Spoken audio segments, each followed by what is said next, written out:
Hi, everybody. Welcome back to Bayou Time. I am Harry McCullough. And, August 29th is a date that we're all going to remember for a long time. Obviously, it's the 1 year of Hurricane Ida. It's also 17 years or whatever it is, 2005 from Hurricane Katrina. So it's been a heck of a date around this area. But it looks like we're about to make it out of August without a named storm, which will be the first time, maybe the second time in history since they started covering these things. I think it's been 20 something years where we didn't have a named storm in August. So let's continue to knock on wood and let's continue the recovery. And that's what we're talking about today. Chris Pulaski is, of course, the Terrebonne Parish Planning and Zoning Director. And Chris, again, we're going to knock on whatever we can. We don't want to jinx this. Yeah, I'm not thing, touching that one. Right. I'm too superstitious. We're not going to jinx that at all. But it's been a year after Ida, and like I said, every one of us has been touched by this. You know, whether it be the supply side of still trying to recover, whether you need funds dealing through insurance or just finding labor to do these things. Everybody's still recovering one way or another, it seems like. So you guys are doing a series of meetings, Ida recovery community meetings, and you've done 3 Correct. so far, but you still got a series. So tell me about why you're trying to do this. So what these meetings are, they're a series of recovery planning community meetings. So basically the meetings are in 7 locations, communities throughout the parish. They last from 5 to 7 p.m.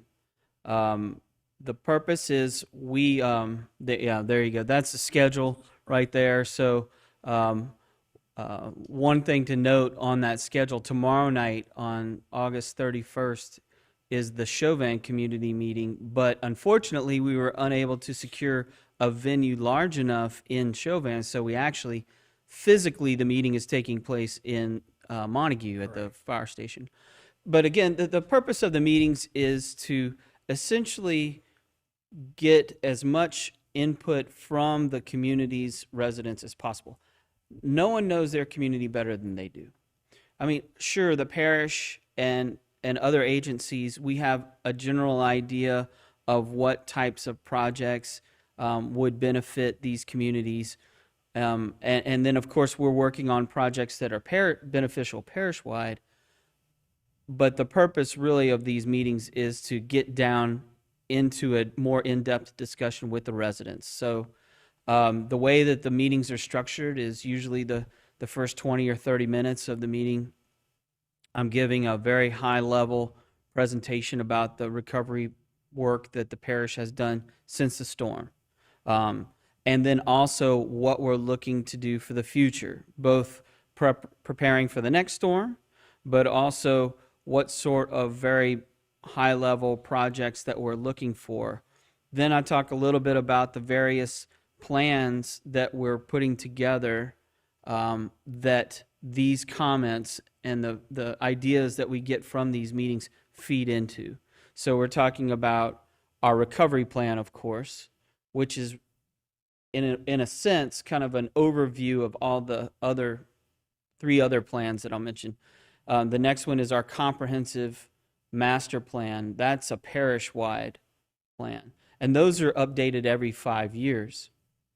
Our Main Street Corridor Master Plan is part of our recovery planning effort. It's although it is specific to downtown Houma, as I mentioned in these meetings, a lot of the strategies and ideas would also be applicable to help revitalize commercial areas in other communities throughout the parish. So, I mean, every little community's got a pocket of commercial, Right. Kind of the downtown, if you Sure. will, of that area. So, that could be used for that purpose. And then we have our hazard mitigation plan update, which is also updated every 3 to 5 years. And that plan is really used to identify specifically what projects are we going to look to implement to help mitigate hazards. So like our elevation projects, hardening of critical facilities or public buildings, all that's hazard mitigation. But our recovery plan is more about what ideas do the people have? Is it housing? Is it transportation? Is it drainage or other types of infrastructure? Is it economic development? Is it their schools, recreation? I mean, essentially everything is on the table for these for discussions. each little area. Because look, when a storm like it's widespread, right? The damage Yeah. and the recovery is widespread. I mean, we saw people from all over the country trying to come in here and help and rebuild. So in the beginning, it's getting power back, maybe have food and water and ice and that kind of stuff. Then it becomes rebuilding, and now a year down the road, you need to know where else y'all need to go. Because look, you got charities, you got churches, you got, then as you go up the ladder, you have local people trying to help out, then you have the state, then you have the feds. But you still need to know where the soft spots are, where y'all can kind of direct resources to. Yeah, and I'm sure everybody's seen on the news. I mean, there's money being allocated towards the state of Louisiana, towards Terrebonne Parish.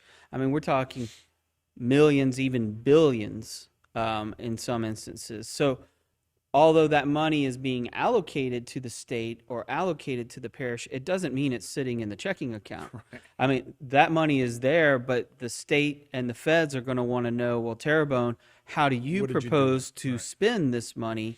So we have to submit plans to show that, and that's what these meetings are about, is help us create those plans. Show us how you want that money to be spent. This is a way that well, these are the meetings. The other way, so let's talk specifically about which meetings are coming up next. You said Yeah. Chauvin's meeting is going to happen in Montague. Correct. We weren't able to secure a venue large enough in Chauvin for tomorrow night's meeting, so we're having it at Montague. So I apologize to the folks in Chauvin they can come for right having to down the drive highway across. there. Yeah. But and then that's tomorrow night, August 31st. Then September 1st, Thursday night, we have the meeting in Homa. That's at the library. And then following that, next week, we have our meetings in Dularge, Terrio area and the Gibson Bayou Black area. And then finally, on September 21st, is the wrap-up meeting, and that will be in Homa at the library. And what that basically is intended to do is just a summary of all the comments that we heard from the previous 7 meetings, making sure we heard everybody, got it right, and then we'll get to work. Yeah, and if you can't get to the meeting, you can Yeah. always go online here, right?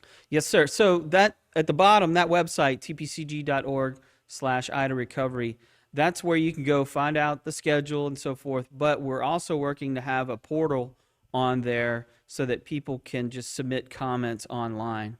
And we'll leave that up and running. Right. So Yeah, that way everybody has a shot. anytime. Yeah. Anytime you can go that. So what are you hearing so far? Obviously, when you look at, Montague, Chauvin, Pointe-aux-Chenes, those areas, and then you look at Gibson, those are different areas, right? Right. So what are you hearing so far on the lower half? Well, in the lower areas, one of the things that housing is far and above the biggest topic that is discussed. We're talking about not just the temporary housing, but really what we're digging down into is more on the permanent side, right? So what does housing? What should it look like for a community like Montague?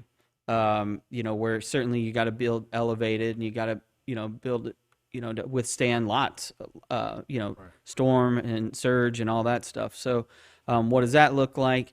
What happens when we see a migration out of an area? There's concerns about what's left in terms of the community. They're talking about need for Businesses, grocery right. stores, businesses, schools, all the things that make a community. And so those are the kinds of comments that we're talking about from an economic development standpoint. How do you process seafood, sell seafood? I mean, there's those types of discussions that's happening. Although we've only had one in the northern areas of the parish, in the Shriever Gray area, they are and oftentimes a receiving community. So when people are moving from one region of the parish to another, the concerns they have are about the infrastructure and that it's not sized appropriately to accept the influx of people that are coming in. We're talking about community-wide sewer. We're talking about water. We're talking about schools. Too.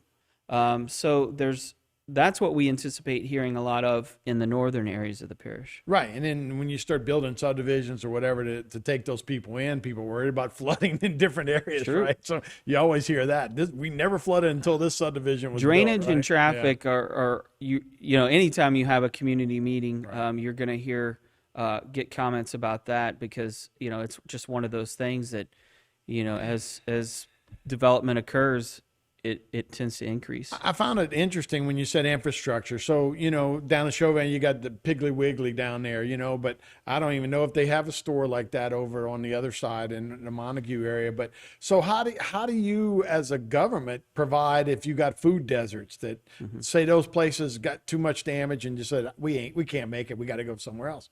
How do you provide for people living in a community that has no business like that?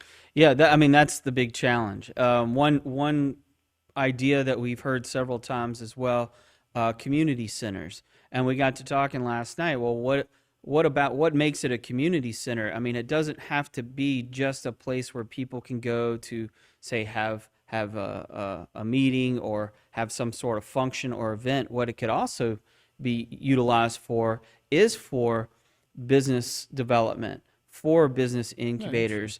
It could have a little business area where somebody can come and have a little conference room to have meetings with clients. Maybe it has computer setup, printers, and that kind of thing, so it can function for those folks who have home-based businesses but need that kind of thing.